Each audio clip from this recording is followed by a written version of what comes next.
Welcome, ladies and gentlemen, to Populist Politics, Episode 6. My name is Bobby Funk, your host. We have a very exciting show for you guys tonight.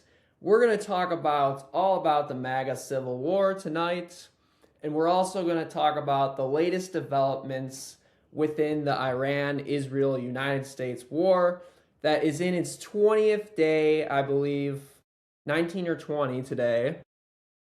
And we're approaching nearly 3 weeks of this conflict.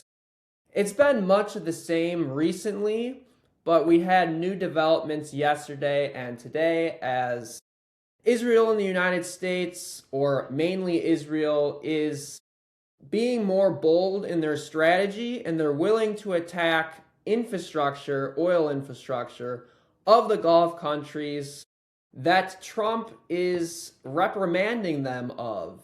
He is kind of differentiating United States interests in this war as opposed to Israel's interests, because they're a little different, and we're going to get into why that is, and we're also going to get into the MAGA Civil War that has to do with these differences. You have the pro-Israel side of the Republican Party that wants unconditional support for Israel. They want us to fight their battles in Iran, and they want the United States to go all the way for Israel and regime change the Iranian government with whatever means that are necessary, up to including United States boots on the ground, which would be very unpopular. But first, let's start out with the two sides, the pro-Israel and the pro-United States. In a nutshell, one of them thinks that Israel first should be our motto in the MAGA movement, and the other side thinks it should be America first, drawing on Trump's inauguration speech, where he told us that from now on we are going to put American interests first and not foreign countries. This was what Trump's 2015 campaign was about. He said that we are not going to get into forever wars in the Middle East anymore. And now it's just disappointing now that he's gotten us into this Middle East war. And it's clear that Israel has pressured the United States, mainly Donald Trump, to go to this war. And as you remember, in 2015, on the CNN debate stage, he confronted Jeb Bush and said Iraq was a mistake. There was no weapons of mass destruction. George Bush Sr. lied. And we had to pay the price with United States soldiers dying and never-ending billions of dollars being spent by the United States for a war that we can't win, a war of attrition. So that was the whole point of the Trump movement, was to get rid of the neocons, the Jeb Bush conservatives. And unfortunately, they weaseled themselves back in now. Trump took over the Republican Party in 2016. And he said it's going to be Americanism, not globalism. We're going to put American interests first, and we're not going to get into these silly Middle East wars that cost us billions of dollars. So this is kind of a betrayal of his campaign promises in 2015. He said that he was going to drain the swamp in Washington, but instead it looks like he has folded to them. He has joined the swamp to perpetuate Israel's goals, as he told also on the debate stage. He accused Marco Rubio, who is now his Secretary of State, of being a shill for the Adelsons. The Adelsons are a wealthy family, Sheldon and Miriam Adelson, of Jewish billionaires that want America to support Israel. And Trump said on the debate stage that Marco Rubio was a shill for Isreal, and now he let him back in to the conservative movement. And he also was saying on the debate stage that he wasn't going to take any money because he's rich and that all the rest of the candidates were bought and paid for. But it's clear that the Isreal members, like Sheldon Adelson and Miriam Adelson, bought his support for this Isreal war. He is not living up to his 2015 campaign promises. We didn't build a wall. We didn't stop foreign wars because we're starting them now. We, with Isreal, are starting another never-ending war, it seems like, because it's a stalemate now. It's been a stalemate because the United States can bomb the heck out of them. That's their strategy. That's the United States and Israel's strategy. They're going to bomb the heck out of Iran, and Iran has been retaliating in the same manner. They have struck the United States bases.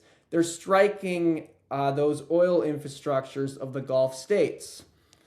And it's the same thing. We are in a stalemate war, just like Iraq. And it seems like Trump is choosing the pro-Israel side in this MAGA civil war. Over the weekend, he defended Mark Levin. So Mark Levin has gotten a lot of backlash recently because he said that anyone in the Republican Party that opposes this Iran war is equivalent to the 1930s Nazi movement. And that if you aren't with this war, you aren't a Republican, you aren't MAGA, you're basically a leftist. And then Trump got on his Truth Social and defended Mark Levin and said the Iran war is MAGA and that anybody that opposes the war is not MAGA, I'm MAGA. So he is asserting to us that he decides what is America first and not what the American people actually want. He posed as a populist, but it seems like in his second term that he's becoming what they call a demagogue, a politician that poses as a populist, and they pose to the masses that they are going to represent the average American people, but instead they really represent the corporate class and special interests, something that Donald Trump said he wouldn't in his 2015 campaign. So you have his defense of Mark Levin, you have his support for Laura Loomer. So Laura Loomer is going after Tucker Carlson. This is one of the big stories of this MAGA civil war. We got a couple more. But with the Laura Loomer incident, he is defending Laura Loomer. He actually called Laura Loomer right after the initial strikes. And what Laura Loomer is doing right now is she's posting all on X. She's going after anyone that doesn't support the war in Iran. And she's also going after Tucker Carlson the most. She posts about Tucker Carlson about 100 times a day. And she calls him Tucker Carlson because she poses that he is a foreign asset for Middle East countries. And now she's actually initiating a CIA investigation into Tucker Carlson. The CIA is now tapping his phone lines, looking at his text messages. Supposedly he was texting with the Iranian government officials for the war. We don't know why. That is a good question. But he is a journalist on the other hand. He could be interviewing Iran officials to see what they think of the war. That's his job, isn't it? It's a journalist. So he wants to cover both sides of the story. So that's why I think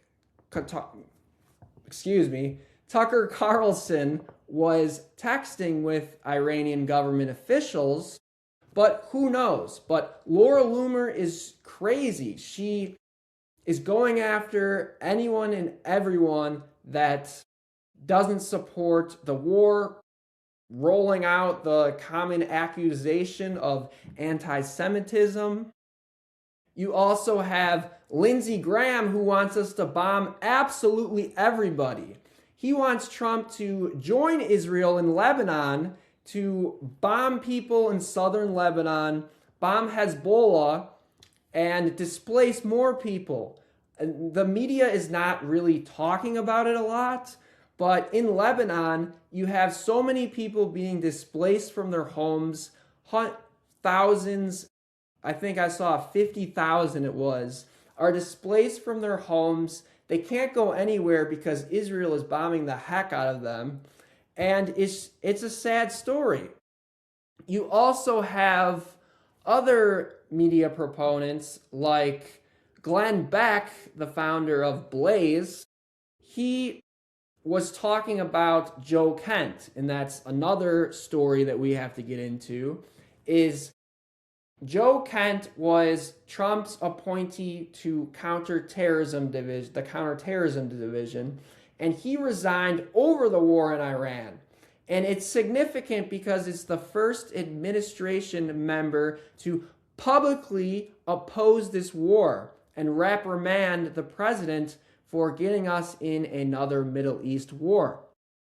And his statement said that there was this pressure campaign from the powerful pro-Israel lobby and the Israeli government that pushed the president to believe that Iran was an imminent threat to the United States. So that is why Trump decided to go in, because he was pressured by the Israel lobby and the Israel government to do something that's not in our interests. And he was talking about how Trump in 2016, 2020, and he thought in 2024 and 25, he said before the Operation Midnight Hammer that Trump believed in limited strikes against terrorists and that a full-scale war in the Middle East was against his MAGA policy. And he resigned over the Iran war, and Trump responded in a press conference saying that he always thought Joe was weak on security. Wait a second.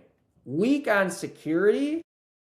You appointed this guy to be the head of the counterterrorism division of the intelligence agency, and you think this guy is weak on security? That doesn't make any sense. Then why did you appoint him in the first place, Mr. Trump?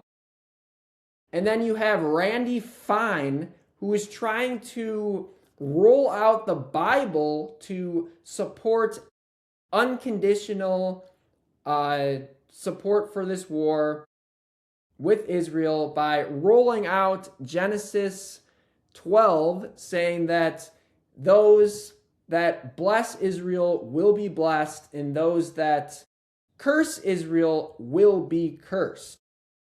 So now we're rolling out the Bible to approve of a war that's killing a lot of people, and something that God would not obviously approve of, that they're hijacking the Old Testament theory that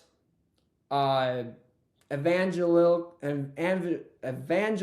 Christians believe that Israel has to belong, the Bible, Israel, the land, the foreign land, the Holy Land is supposed to be inhabited by Israelis and Jews for the Messiah to come. So he's trying to pin that this land has to be expanded on to that Bible geography, and that the war has something to do with Christ coming back, that because we are fighting for Israel, that we're fighting on God's side. this is subterfuge to try and convince us that God would like for us to murder people. For some reason, Randy Fine thinks that is very biblical. Then you have Randy Fine, Lindsey Graham. Lindsey Graham, like I said, he wants to bomb everybody. And then you have all of these proponents of Israel trying to convince the public that it is against American interests to oppose a war with Iran. That somehow this war is going to benefit us in the long run, when it's clearly a stalemate already. And this is just hypocrisy, and it's bad, guys. We don't have to support the war with Iran to be America first. Okay, so now we're going to get into our second part of the show. We're going to talk about the recent developments in the show and a little more about how the United States and Israel's objectives are a little different in this war.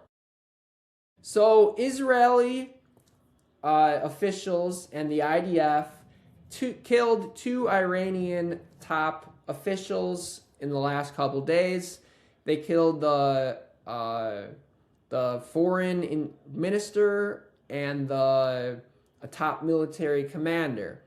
And they claim that they can kill any top commander without permission from Bibi Netanyahu, and that is what the prime minister wants. And they also targeted a journalist today. So this journalist named Steve Sweeney, he's with some Russian Today, they call it RT News, and he's been on the ground in Lebanon reporting on the war in Lebanon. And a Lebanese journalist was killed in an Israeli strike, and he posted on X that killing journalists is a war crime. Then what happens, I think it was 3 days later or 2 days later, actually it was yesterday. So he posted this on March 18th. Today he got attacked by an Israeli missile.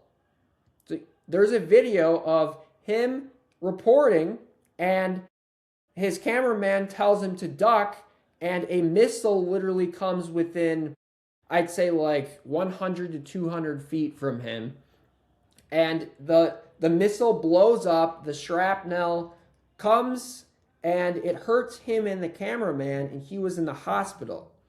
And he later came out with a video saying that he's okay, and that he thinks that it was definitely a targeted attack on him from the Israelis. And the Israelis came out and said that they're having an investigation.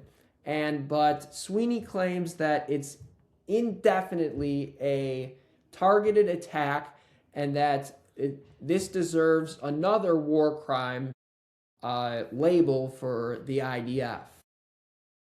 You also have a big development where the Israelis chose to strike South Pars, which is a big gas field that belongs to Iran and Qatar. They share this. The Iranian portion is called South Pars, and the Qatarian portion is called North Field or something. So they attacked the Iran one, and then Qatar also has this oil city called Ras Laffan that's a little bit south of that. So in response to the South Par incident, the Iranians struck this other oil site down south, and it's disrupting the Middle East's gas and oil facilities. And the United States came out and said that they did not approve this South Pars attack and that Israel acted alone, and that he did not want to strike those oil and gas facilities because he wants the Iranian economy not to suffer for years. So there's a clear distinction right there in the Israeli and the United States objectives, where Trump does not want to completely dismantle their oil infrastructure. He wants to preserve that. But the Israelis will do anything possible to destroy this regime, to implement regime change, and get what they've always wanted: Iran out of the Middle East, so they can expand on their territory. That is why they have been bombing Lebanon, because Hezbollah gets their funding from Iran, and they're their most powerful proxy. You also have the Houthis in Yemen, that are pretty powerful, but they have not joined the war, which I'm surprised they haven't, because this is an existential crisis for the Iranian government that supports these proxy groups like the Houthis, the Hezbollah, and they also supported the Hamas group in Gaza. As we know, Hamas is totally devastated from their war with the Israelis, but the Houthis were fighting in 2025 with the United States a little bit, but they haven't shown their light in this war. They haven't engaged with the United States or Israel. It's only been Hezbollah, which is very interesting to me, and maybe because it's a stalemate and that Iran and the Hezbollah group are kind of holding their own in this war, that the Houthis don't want to get involved, and that they're only going to get involved, maybe they get involved if the United States and Israel continue to attack and Iran is losing its military capabilities. So maybe they'll join later if the war goes that long. So you have that going on, and you seem to have Iran and Israel willing to strike infrastructure in the Middle East, and both view it as an existential crisis because Israel wants Iran out, and they will do whatever they want to get there. And Iran feels pressured because they know Israel wants them out, and they want them destroyed. So they're going to fire every single drone or missile that they have against the Israelis and the United States, hoping that we give up and we ascertain that this war is too costly and the American public is not with this war, so they want us to give up with a war of attrition. That's what the definition of a war of attrition is a war that seeks to dismantle the other side's ability to wage war. So that means striking their ability to fire drones and missiles like the United States is doing, and going after nuclear weapons that they may or may not have. We don't know, because we never got any evidence so far that they even want to build a nuclear weapon, but that's another story I talked about that in episode 1 if you want to go check that out, of the Trump administration's justifications for this war and how they're similar to the 2004 Iraq ones. That's what's happening in the war, and it has to do with the Republican Civil War, because another front in the war is the U.S. support for it, because the Israelis want the United States to be in there for long, until they can achieve Israeli objectives. They want to trick Trump to believe that we need to regime change Iran in order to achieve our objectives, when our only objectives in this war really is to make sure that the Iranians can never have a nuclear weapon, like Trump said. But the Israelis want to take it steps further, and they want to completely obliterate this regime so they can expand on their territory more. And you had two incidents where people had a chance to pick sides. So you had Trump, who picked Mark Levin's side. You had Joe Kent, who picked the American First anti-Israel side. And you also had Tulsi Gabbard yesterday picked her side. Tulsi Gabbard is the head of Joe Kent's division, the intelligence division of the cabinet. And she was silent about this war forever. She had on her X that she had a t-shirt that said, "No war with Iran."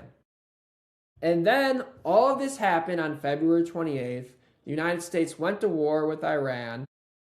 Radio silent on X.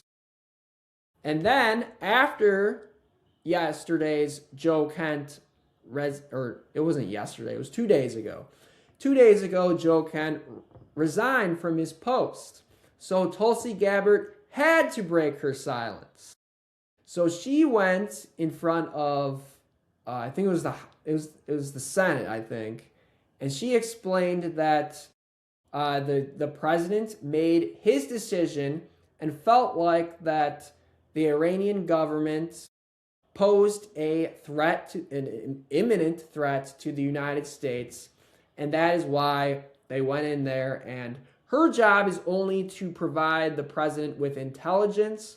So she's kind of rebuking Joe Kent's claim that the Israelis pulled us into it, or at least she's saying that the president has the jurisdiction to go to war if he